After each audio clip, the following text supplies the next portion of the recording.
ఎవ్వరూ కూడా కింద పడిపోయిన వాళ్ళని పైకెత్తడం కుదరదు.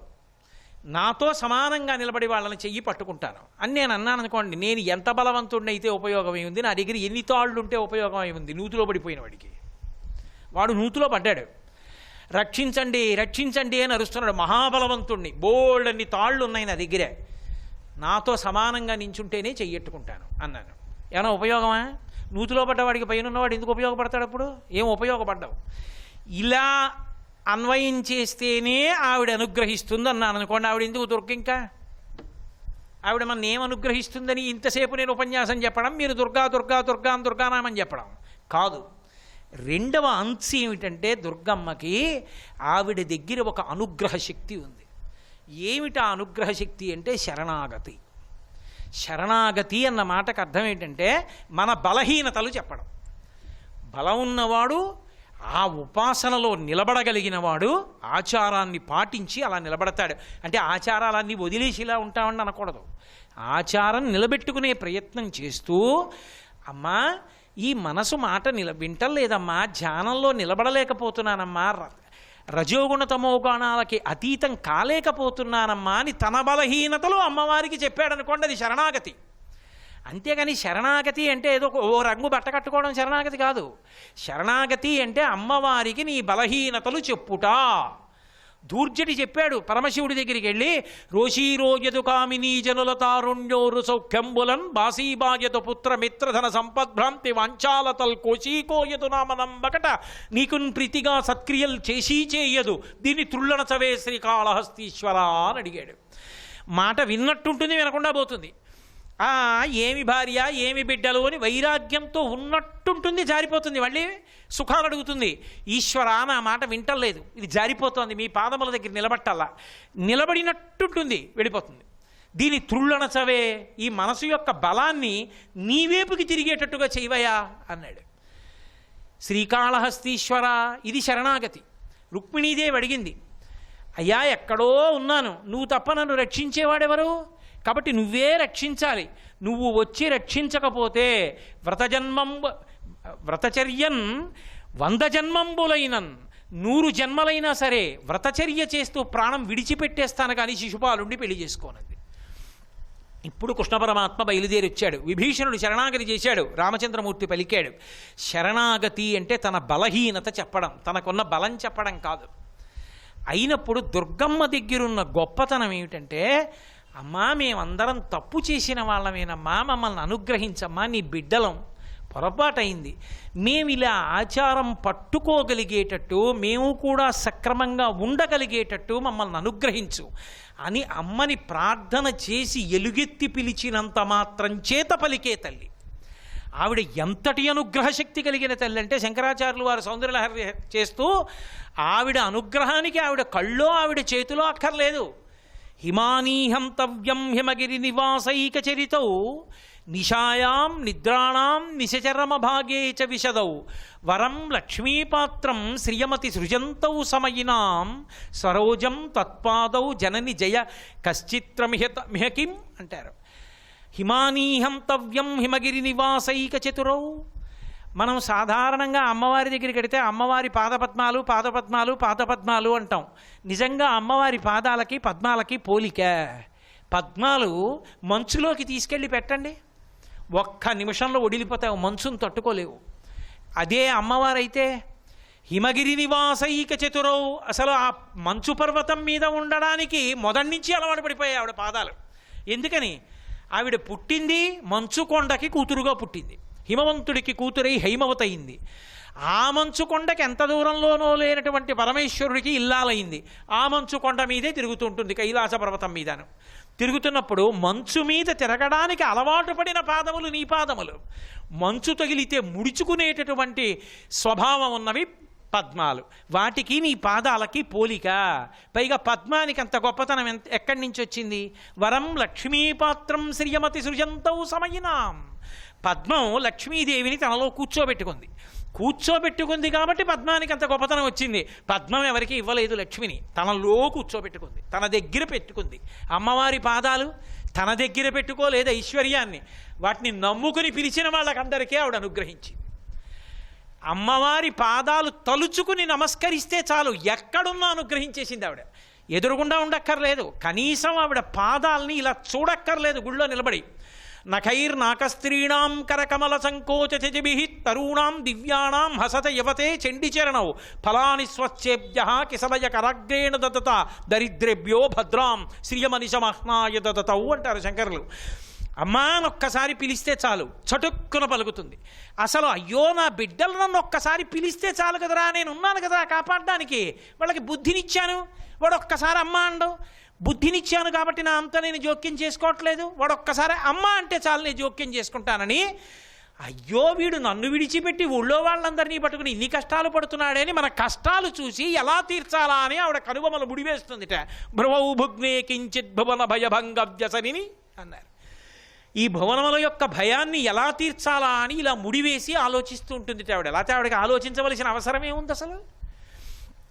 అటువంటి తల్లి పద్మములు లక్ష్మీదేవిని తమలోకి తీసుకున్నాయి, తమలో పెట్టుకున్నాయి, తమకి కావాలని కోరుకున్నాయి. ఎవ్వరికీ ఇవ్వలేదు పద్మాలు. కానీ అమ్మవారి పాదాలు సమయతి సృజంతౌ సమయినాం, అమ్మవారి పూజ చేసిన వాళ్ళకి, అమ్మవారి పేరు చెప్పిన వాళ్ళకి, అమ్మవారికి నమస్కరించిన వాళ్ళకి, అమ్మవారికి క్షమాపణ చెప్పిన వాళ్ళకి త్రికరణ శుద్ధిగా అమ్మ తప్పు చేశామని ఒప్పుకొని ఒక్కసారి దుర్గా అన్న వాళ్ళని అనుగ్రహించేస్తోంది ఆవిడ. కాబట్టి అమ్మ నువ్వు నీ పాదాలు గొప్ప, పద్మాలు గొప్ప. అసలు పద్మాలకి నీ పాదాలకి పోలికేమిటమ్మా? ఎవడు చెప్పాడమ్మా పాద పద్మాలన్నమాట? అసలు ఆ మాట ఏమిటమ్మా? అర్థం లేని మాట. తీసవతల పారేయండి అన్నారు శంకరాచార్యుల వారు.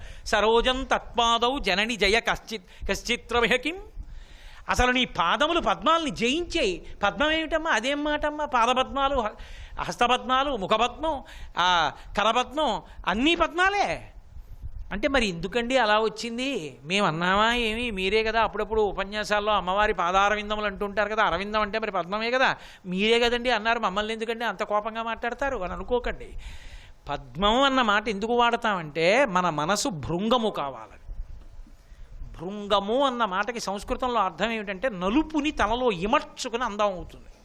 నేను పొద్దున్న పూల తోటలోకి వస్తుంటే కనపడితే అదే అన్న భృంగములు అని అంటుంది అమరకోశం అని.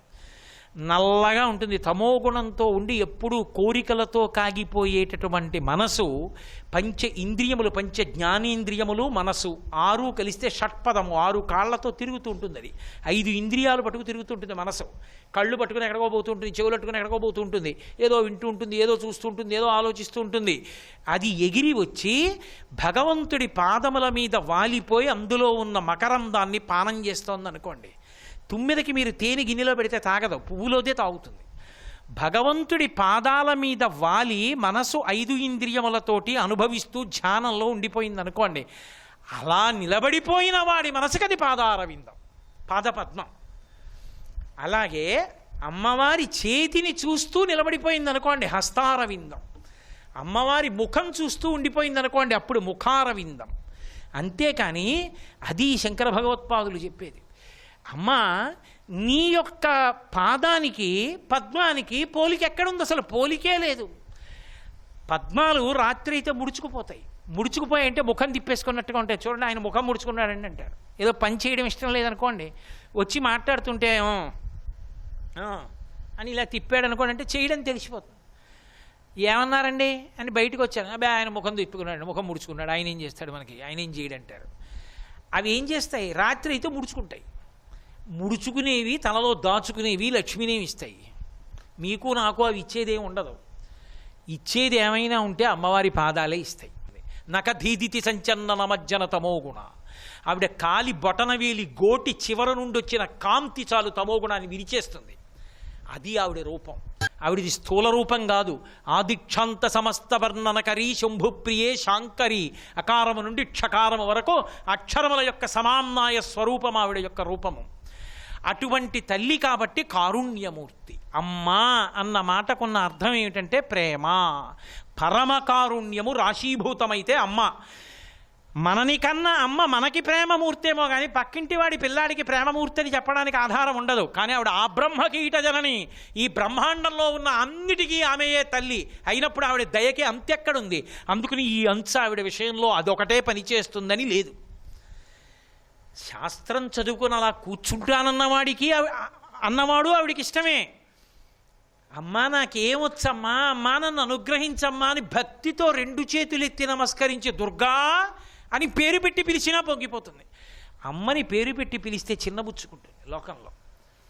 ఎంత గొప్పది కానివ్వండి, లేదా అమ్మని మీరు పిలుద్దామని కానీ వెళ్ళి పేరు పెట్టి పిలిచారనుకోండి, అమ్మ పెద్ద అధికారిని కాబట్టి మీరు లోపలికి వెళ్ళి ఏమండి సుశీల గారు అన్నారనుకోండి, ఏ బుద్ధి ఉందా లేదా ఏమిట్రో నువ్వు పేరు పెట్టి పిలుస్తున్నావు, తప్పు అలా పిలవకూడదు అమ్మని అంటుంది. తల్లి ఎంత గొప్ప అయినా కొడుకు అమ్మ నువ్వు అంటేనే సంతోషిస్తుంది. ఇంకొక మాట ఉండదు, అమ్మని పేరు పెట్టి పిలవడం ఉండదు. లోకంలో పేరు పెట్టి పిలిస్తే అమ్మ చిన్నబుచ్చుకుంటుంది, పేరు పెట్టి పిలిచినా అనుగ్రహిస్తుంది. దుర్గా అన్న అమ్మనే అని తన అందులో ఉన్న అక్షరాలలోంచి శక్తులు వెదజల్లుతుంది. అంటే దుర్గా రాక్షస సంహారం చేసినప్పుడు అలా ఉందని చాలామంది చెప్తుంటారు. అది మన కోసమే, మనని రక్షించడానికి రాక్షస సంహారం చేసింది. ఎంతటి కారుణ్యమూర్తి ఆ తల్లి. రోజుకొక్క పర్యాయం దుర్గా అంటే చాలు. మీకు నేను ఒక మాట చెప్తే మీరు ఆశ్చర్యపోతారు. తమని తాము రక్షించుకోలేని పసిపిల్లలకి, చాలా అనారోగ్యంతో ఉండి నోటితో చెప్పలేని వాళ్ళకి, అంటే పసిపిల్లలు ఉంటారు, జ్వరంగా ఉంటుంది, వాడికి జ్వరం ఎందుకు వచ్చిందో, లేకపోతే వాడు ఏం తాగుదాం అనుకుంటున్నాడో, వాడికి దాహం వేస్తోందో చెప్పడం కూడా రాదు. అటువంటి పసిపిల్లలు అనారోగ్యంతో ఉన్నా, వృద్ధులు అనారోగ్యంతో ఉన్నా ఇప్పటికీ ఒక ఆచారం ఉంది. తలకట్టున దుర్గా సప్తశతి పెడతారు. మంచం మీద కాదు, తలకట్టున బల్ల పెట్టి బల్ల మీద దుర్గా సప్తశతి గ్రంథం పెడతారు. దుర్గా సప్తశతి గ్రంథం తలవైపుకుంటే పసిపిల్లలు కూడా రక్షింపబడతారు. ఆ గ్రంథం చాలు. అంటే దుర్గా అన్న పేరు, ఆవిడ శ్లోకాలు ఉన్నటువంటి ఆ మంత్రపూరితమైన సప్తశతి గ్రంథం ఎంత గొప్పవో మీరు అర్థం చేసుకోవచ్చు. ఆవిడ అంతటి కారుణ్యమూర్తి. అందుకని ఆవిడికి 2 ఎల్లలు. ఇటువైపు ఉపాసన తెలిసి అనుష్ఠించిన వాడికి అదే ఫలితం, ఏమీ తెలియక ఇటువైపు ఉండిపోయి దుర్గా అన్నవాడికి అదే అనుగ్రహం. ఆఖరికి అందరం కలిసి ఆవిడ్ని మహాకాళీ స్వరూపంగా మొట్టమొదటి 3 రోజులు దుర్గాదేవిని ఆరాధిస్తే బయట దుర్గుణములు, లోపల వ్యక్తిగా దుర్గుణములను పోగొడుతుంది, బయట ఇంట్లో బాధ పెడుతున్నటువంటి ఆసురీ శక్తులు ఏమున్నాయో కలిసి రాకుండా చేస్తున్నవేవో వాటిని పోగొడుతుంది. మిగిలిన 6 రోజుల్లో మధ్య 3 రోజుల్లో మహాలక్ష్మీ స్వరూపంగా పూజ చేస్తే వ్యక్తిగతంగా దుర్గుణాల్ని పోగొట్టి సుగుణాలు ఇస్తుంది. కుటుంబపరంగా యోగాన్ని ఇచ్చి క్షేమాన్ని ఇస్తుంది. క్షేమం అంటే ఉంచుతుంది, యోగం అంటే లేనిదేదో అది కలుపుతుంది. ఓ కొడుకు లేడు, పుడతాడు. పెళ్ళి అవ్వలేదు, పెళ్ళవుతుంది. ఉద్యోగం రాలేదు, ఉద్యోగం వస్తుంది. ఇంతకుముందో కూతురుంది, ఆ కూతురు చక్కగా ఉంటుంది. ఇంతకుముందో ఇల్లుంది, ఆ ఇల్లు నిలబడుతుంది. యోగం క్షేమం రెండిటినీ చూస్తుంది. వ్యక్తిగతంగా మొదటి 3 రోజుల ఉపాసనకి దుర్గుణాలు పోతే మిగిలిన 3 రోజుల ఉపాసనలో లక్ష్మీప్రదమైనటువంటి గుణములంటే సాత్వికమైనటువంటి భగవత్ సంబంధమైనటువంటి భక్తితో కూడుకున్నటువంటి మంచి గుణములను కటాక్షిస్తుంది. ఇప్పుడు 6 రోజులు అయిపోయింది, మిగిలిన 3 రోజులు సరస్వతి అనుగ్రహం. ఇది చాలా ప్రధానం. చివరి 3 రోజులైనటువంటి సరస్వతి అనుగ్రహం పొందడం చేత ఇన్ని పొందినా కూడా ఇంట్లో మహదైశ్వర్యం ఉంది, పరమ వినయంతో ఉంటాడు. ఎంత భక్తిగా ఉంటాడు. ఏమిటండి ఆయన అంత డబ్బున్నవాడు అలా ఉంటాడు అంత వినయంగా, ఆయనకు అసలు కించిత్ కూడా అహంకారం లేదేమండి అంటాడు. ఎందుకని? ఆయన దృష్టిలో ఆయన ధర్మకర్త. ఆయన ఎప్పుడు ఏమనుకుంటాడంటే నాదా భగవతిది, ఆమెకి నేను ధర్మకర్తని. మీరు చూడండి, కోట్లకి కోట్లు ఉన్నటువంటి కొన్ని వ్యవస్థలు ఉంటాయి, దానికి ధర్మకర్తలు ఉంటారు. వాళ్ళు మంచి చల్లటి గదుల్లో కూర్చుంటారు, చల్లటి వాహనాలు ఎక్కి తిరుగుతుంటారు. అవి వాళ్ళ ప్రయోజకత్వం వల్ల వచ్చినవా? వాళ్ళు ధర్మకర్తల మండలికి అధ్యక్షులైనందుకు, ధర్మకర్తలైనందుకు వచ్చినవి. అదంతా ఎవరిది? ఆయనది. అదంతా ఎవరిది? ఆవిడిది. నాకు ఇంట్లో ఐశ్వర్యం ఉందనుకోండి, నేను ధర్మకర్తని, నా తల్లిది. అదంతా నేనెందుకు, దేనికి అహంకరించాలి? నాది, అది ఆవిడిది. ఆవిడ ఉండరా, అందులో ఉండు అంది, ఉన్నాను. అందుకుని వినయంగా ఉండగలడు. ఇది సరస్వతీ కటాక్షం. ఇది వ్యక్తిగా సరస్వతీ కటాక్షం ఇస్తుంది. దేశం మొత్తం మీద కుటుంబపరంగా చక్కగా ఇల్లు ఎప్పుడూ కూడా సరస్వతీ కటాక్షం ఉన్న కారణం చేత లక్ష్మి వలన భయం లేకుండా ఉంటుంది. అదేమిటో మీరు అన్నమాట కొత్తగా ఉందండి అనుకుంటున్నారేమో. సరస్వతీ కటాక్షం లేని లక్ష్మీ కటాక్షం భయహేతు అవుతుంది. కోట్ల ఆస్తుంది, 5 అంకెలు కొట్టడం రాదు, 4 ఇంగ్లీష్ వాక్యాలు రావు. చెప్తున్నాడని సంతకం పెడుతున్నాడు, ఏమైపోతుందో భయం. సంతకం పెడుతున్నాడు, పైన అంకెంతో చదవడం రాదు భయం. ఉండంటున్నాడు, అది తందో కాదో భయం. ఇన్ని కట్టలు తెచ్చి ముందు పారేస్తే లెక్కెట్టుకోవడం రాదు. ఇప్పుడు ఉండి నిద్రపోతాడా? ఎవరికి ఇవ్వాలో తెలుసా, ఎవరికి ఇవ్వకూడదో తెలుసా, శాస్త్రం తెలియదు, అపాత్రదానం చేస్తాడు. సరస్వతీ కటాక్షం ఉంది, విద్వాన్ సర్వత్ర పూజ్యతే. ఆయన ఆఖరికి తను ప్రయాణం చేసేటప్పుడు ఇంటి దగ్గర నుంచి కాస్త పిండి పులిహార పట్టుకెళ్ళడం మర్చిపోయాడు. రైల్లోకి ఎక్కి కూర్చోగానే అయ్యా మీరా అని కవ్వబా తీసుకొచ్చి ఎవరో తింటూ 2 యాపిల్ పళ్ళు చేతిలో పెట్టి తినండి అన్నారు. వాడు ఎక్కడికి వెడితే వాడికి లోటు, ఎక్కడికి వెళ్ళినా నడిచిపోతుంది వాడికి. సరస్వతీ కటాక్షం ఉన్నవాడికి లక్ష్మీ కటాక్షం ఉంటుంది. లక్ష్మీ కటాక్షం ఉండి సరస్వతీ కటాక్షం లేకపోతే భయహేతు అవుతుంది. అందుకని సరస్వతీ కటాక్షం ఉండడం, భయం లేకుండా ఉండి చిట్ట చివర పరదేవతనే ఆవిడ అనుగ్రహాన్ని పొంది ఆవిడ యందు ఐక్యమైపోతాడు. అందుకని ఈ మూడిటిలో వ్యక్తిని, కుటుంబాన్ని, సమాజాన్ని, దేశాన్ని అంతటినీ పైకెక్కించడానికి వచ్చినవే నవరాత్రులు. నవరాత్రులుగా ఆ దుర్గనే 3 రూపాలతో ఉపాసన చేస్తారు. ఈ ఒక్క దుర్గయే నవదుర్గలవుతారు. అదో అద్భుతమైనటువంటి ప్రక్రియ. ఆ తల్లియే శైలపుత్రి, ఆ తల్లియే బ్రహ్మచారిణి, ఆ తల్లియే చంద్రఘంట, ఆ తల్లియే స్కందమాత, ఆ తల్లియే కూష్మాండ, ఆ తల్లియే కాత్యాయని, ఆ తల్లియే కాళరాత్రి, ఆ తల్లియే సిద్ధిదాత్రి, ఆ తల్లియే మహాగౌరి. ఈ 9 నవదుర్గలు అని పిలుస్తారు. ఒక్క దుర్గయే 9 రూపాలని ధరించింది. ఆ 9 రూపాలని ధరించడం దేని కొరకు అంటే కేవలముగా ఏదో ఒక రూపం 9గా భాషించాలనేటటువంటి సిద్ధాంతం చేత కాదు. అమ్మవారు ఒక్కొక్క రూపాన్ని స్వీకరించింది అంటే దాని వెనక ఒక తాత్పర్యం ఉంటుంది. దాని వెనక లోకానికి ఎన్నో విశేషాలని ఆవిడ ప్రబోధం చేస్తుంది. అలాగే ఆవిడ అనుగ్రహ శక్తిని విశదీకరింపచేస్తుంది.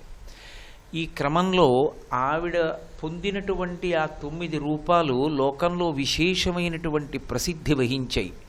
ఈ నవదుర్గా స్వరూపం గురించి, ఆ 9 దుర్గల యొక్క విశేషాల గురించి విన్నంత మాత్రం చేత, చెప్పినంత మాత్రం చేత భగవతి యొక్క అనుగ్రహం కలుగుతుంది. ఎందుచేత అంటే ఆమె ఒక రూపాన్ని ధరించడము అంటే ఏదో కర్మ అనుభవించడం కోసమని చెప్పి తల్లిదండ్రులకు జన్మించినటువంటి సామాన్యమైన జననము వంటిది కాదు.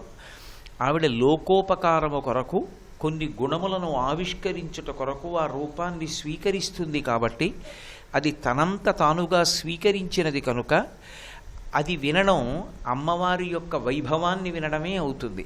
ఆ అమ్మవారి యొక్క వైభవం ఎక్కడ ప్రస్తావించబడిందో అది విని భక్తుల యొక్క హృదయములు ఎక్కడ పులకిస్తాయో అక్కడ భగవతి యొక్క అనుగ్రహం విశేషంగా వర్షిస్తుంది.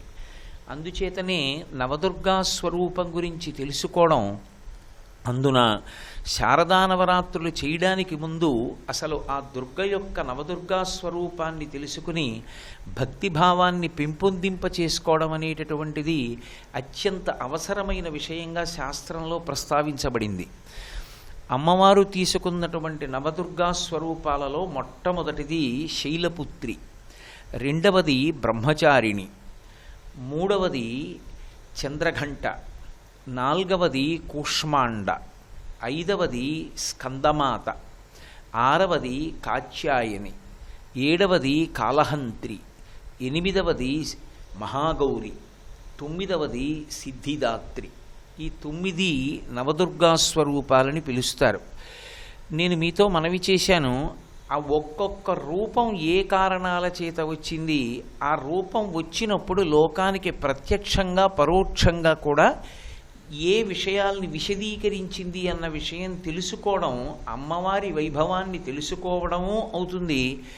మనం ఆధ్యాత్మిక మార్గంలో ప్రయాణించడానికి కావలసినటువంటి పూనికని పొందడము అవుతుంది. మొదటిది శైలపుత్రి. శైలపుత్రి అంటే పర్వతము యొక్క కుమార్తె అని. అమ్మవారు ఎందరికో కుమార్తెగా వచ్చింది. ఆమె ఎంతమందికైనా కుమార్తెగా వస్తుంది. అసలు నేను ఒక పరమసత్యాన్ని ఆవిష్కరించాలి అంటే ఏ ఇంట్లో ఎవరికి ఆడపిల్ల ఉన్నా అది సాక్షాత్ పరదేవత యొక్క స్వరూపమే.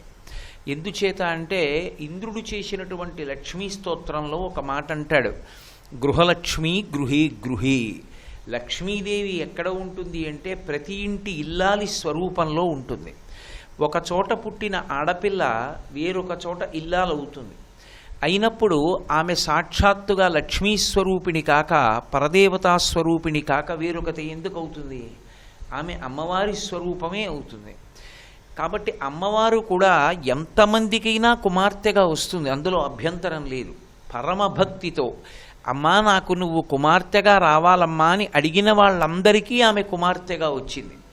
నేను మీతో కొన్ని ఉదాహరణలు ప్రస్తావన చెయ్యాలి అంటే, ఇప్పటికీ మనకి దక్షిణ దేశంలో ప్రసిద్ధి వహించినటువంటి దేవాలయం మధురై.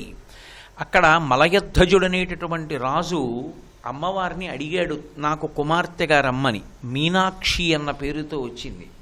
అలాగే ఒకనాడు కాత్యాయన మహర్షి అడిగాడు, కాత్యాయని అన్న పేరుతో వచ్చింది ఆయన యొక్క కీర్తిని నిలబెట్టడానికి. దక్షుడు అడిగాడు, దాక్షాయణి అన్న పేరుతో వచ్చింది. భృగు అడిగాడు, భార్గవి అన్న పేరుతో వచ్చింది. జనకుడికి జానకి అన్న పేరుతో వచ్చింది. వృషభానుడికి రాధా అన్న పేరుతో వచ్చింది. హిమవంతుడికి హైమవతి అన్న పేరుతో వచ్చింది.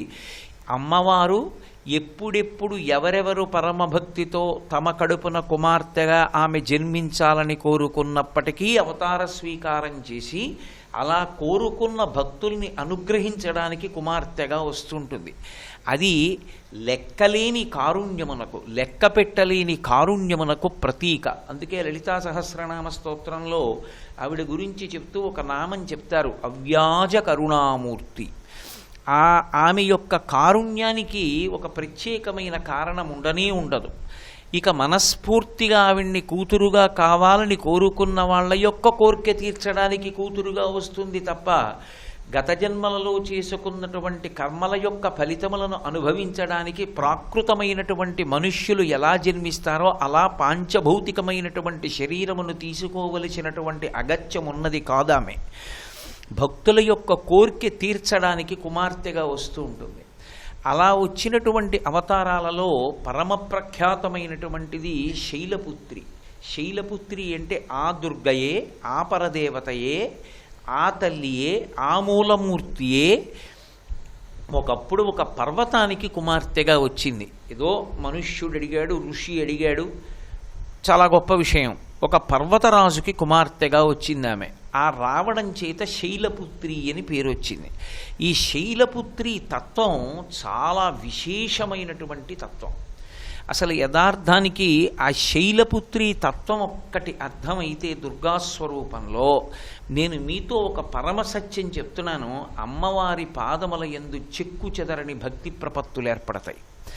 ఆ శైలపుత్రి తత్వం అంత గొప్పది. ఎందుచేత అంటే, నేను ఆమెని శైలపుత్రి అని పిలవాలి అంటే, పర్వతరాజుకి కుమార్తెగా వచ్చింది అని చెప్పాలి అంటే, అంతకుముందు ఆమె ఎందుకు అవతార పరిసమాప్తి చేసింది అన్న ప్రశ్న ఒకటి వస్తుంది. ఆమె అంతకుముందు వేరొకరికి కుమార్తెగా ఉంది, పరమశివునికి ఇల్లాలు. ఆమె ఎంతమందికైనా కుమార్తెగా వస్తుంది, కానీ ఆమె మాత్రం ఎప్పుడూ ఇల్లాలుగా మాత్రం ఒక్కరికి, పరమేశ్వరుడికి. అసలు ఆ విషయంలో ఎవ్వరూ నేను పురుషుణ్ణన్న భావనతో అమ్మవారి ముందు నిలబడకూడదని శంకరాచార్యుల వారి యొక్క ప్రతిపాదన. లోకంలో నేను పురుషుణ్ణి అనుకున్నవాడు ఎవరైనా ఉంటే అమ్మవారి ముందు నిలబడినప్పుడు నేను ఆమె కుమారుణ్ణి అన్న భావనతో నిలబడాలి తప్ప, నేను పురుషుణ్ణి అన్న భావనతో నిలబడిన ఉత్తర క్షణంలో అమ్మవారి కన్ను ఎర్రబడుతుంది అన్నారు శంకర భగవత్పాదులు. సర్వం శ్రీ ఉమామహేశ్వర పరబ్రహ్మార్పణమస్తు. స్వస్తి.